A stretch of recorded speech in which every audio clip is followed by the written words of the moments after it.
రోజు చేస్తున్న డెవలప్మెంట్ చూసి మరి ఈ రోజు 42% కూడా బీసీలకు మరి ఇస్తుంది కాబట్టి దానికి మరి ముందులై ఈ రోజు ఎంతో ఇతర టీఆర్ఎస్ పార్టీలు కానీ మిగతా పార్టీల సభలై ఈ రోజు కాంగ్రెస్ పార్టీ చేయలేకున్న మా గుజరాత్ ముందు బిడ్డ మరి మైత్రి యాదయ్య అలాగే సాయం యాదవ్ గారు మరి వాళ్ళకు కూడా ప్రత్యేక ధన్యవాదాలు.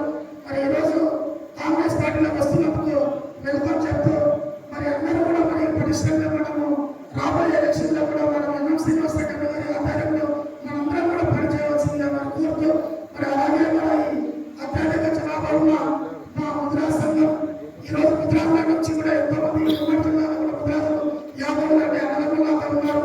అత్యధిక జనాభా ఉన్న ఈ రెండు కులాలలో కూడా మరి రేపు రాబోయే ఎలక్షన్ లో కూడా సర్పంచ్లు ఎంపీటీసీలుగా మరి అవకాశం కల్పించి జడ్పీటీసీలుగా కూడా అవకాశం కల్పించి మా వాళ్ళు కూడా ఈ రెండు క్యాస్ట్ లో కూడా మరి ఖచ్చితంగా ఎమ్మెల్యే గారు మరి వాళ్ళ మీద దృష్టి పెట్టి వాళ్ళు ఖచ్చితంగా సీట్ ఇవ్వాల్సిందే కూడా మనం కోరుతున్నాం. మరి అలాగే మరి రేపు రాబోయే కార్పొరేషన్ ఎలక్షన్స్ ఉన్నాయి. మరి దాంట్లో కూడా మరి ఎమ్మెల్యే గారు కూడా పెద్ద ఎత్తున ఎందుకంటే అత్యధిక జనాభా ఉంది. రాజకీయానికి మన దూరంలో ఉన్నాం. ఇందాక కూడా ఏమి ఎదగలేదు, మాకు ఏ పౌరులు కూడా గట్టిగా ఏమి ఇవ్వలేదు. కాబట్టి రేపు రాబోయే ఎలక్షన్ కూడా ఖచ్చితంగా మరి మా వాళ్ళు కూడా చేయలేదు. కాబట్టి వాళ్ళకి సమంజస స్థానం కల్పించాలని చెప్పి ఎమ్మెల్యే గారికి మరి కోరడం జరుగుతుంది. నాలాగా ఏదో అదేదో దాని కూడా కావాలంటే ప్రశ్నలు నాకేదో మార్కెట్ వైస్ చైర్మన్ ఇచ్చారు. మరి అది అలా కూడా దయచేసి ఇప్పుడు మా వాళ్ళకు ఖచ్చితంగా మా ఆదాయ గారి కానీ సాయిలు గారి కానీ మిగతా వాళ్ళు కానీ మా కాంగ్రెస్ పార్టీ చేయడం వాళ్ళకి కానీ మంచి ప్రశ్న ఇచ్చి ఆదరించాలని చెప్పి కూడా మా అన్న గారు చెప్తున్నా. మా అన్న ఏమనుకున్నా పర్లేదు.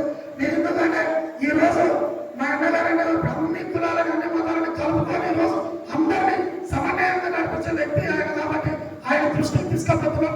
మా దాంట్లో ఈ రోజు ఎంతో మంది కూడా మరి ఆశపడ్డారు. మా ఎంపీ వెంకటేశ్వర కూడా ఈ రోజు మా చెట్టు కావాలనుకున్నాడు కానీ మా అన్న కథం చేసిండు, కథం అయిపోయింది ఆ రిజర్వేషన్ నుంచి. మరి ఈ రోజు మా మిగతా వాళ్ళు కూడా మరి ఈ రోజు ఆ దుస్థితి రాకుండా ఏదో విధంగా ఒక దాంట్లో అవకాశం కల్పించే దిశగా మరి చర్య తీసుకోవాల్సిన అవసరం కూడా ఎంతైనా ఉందని చెప్పి మరి ఎమ్మెల్యే గారికి కూడా తెలియపరచడమన్నా. ఎందుకంటే అందరం కూడా చాలా మంది ఉన్నాం. దయవచ్చింది ఒక ఆశీస్సులు మా కులం మీద మా కులం పార్టీలో కాంగ్రెస్ పార్టీలో ఎంతో మంది ఉన్నారు. ఎంతో మంది ఆశిస్తున్నారు. ప్రతి గ్రామంలో కూడా ఉన్నారు. కాబట్టి వాళ్ళకి ఏదో స్థానం కల్పించి సర్పంచ్గా ఎంపీడీసీగా జడ్పీడీసీగా అవకాశం కల్పించి ఇక్కడ మా మామూలు 49 వార్డులో కూడా ఎంతో మంది ముద్రాలు ఉన్నారు. ఇక్కడ కూడా అత్యంత చంద్రబాబు కాబట్టి ఇక్కడ కూడా రాబోయే ఎలక్షన్ కార్పొరేషన్ ఇచ్చి నామినేట్ పదవుల్లో కూడా అవకాశం కల్పించాలని చెప్పి కూడా మరి ఎమ్మెల్యే గారికి తెలియజేస్తున్నాం. మరి మీ అందరూ ఆశీస్సులు మాకు ఉండాలని చెప్పి మరి ఈ అవకాశం ఇచ్చిన మరి అంతా